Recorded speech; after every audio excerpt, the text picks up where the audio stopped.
Beralih ke informasi lainnya, pemirsa, menjelang perayaan Hari Raya Idul Fitri 1445 Hijriah, Forum Komunikasi Pimpinan Daerah memantau langsung beberapa harga pangan di pasar tradisional Kota Manado.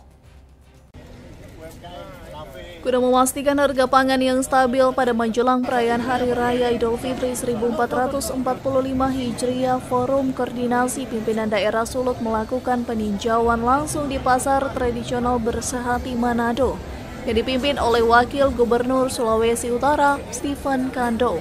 Karena kita tahu biasa terjadi kenaikan, maka kelangkaan. Tapi alhamdulillah, on the spot kita hari ini harga tidak terlalu signifikan kenaikannya, wajar. Dan yang paling utama, suplai barangnya juga ada.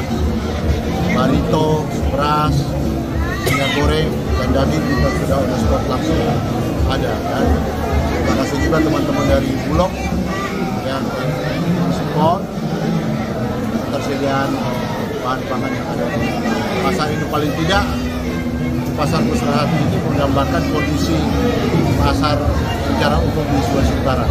Sementara itu, Kapolda Sulut Irjen Pol Yudiawan mengaku warga untuk tidak panik buying karena ketersediaan pangan masih aman. Kita harapkan pada seluruh masyarakat untuk tidak panik, terus kemudian sampai ada terjadi penimbunan. Karena semua kita sudah cek dengan Pak Wagub dan seluruh Pak Panglima dan seluruh jajaran, harga masih walaupun naik tidak signifikan. Nah, diharapkan masyarakat juga tetap tidak usah panik. Ya. Kemudian pada para penimbun atau distributor jangan menimbun atau jangan menahan barang pokok, ya, sehingga nanti bisa menimbulkan kekacauan dalam masyarakat.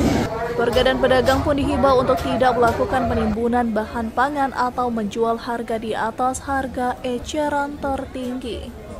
Eka Putra melaporkan untuk Kawan WA TV.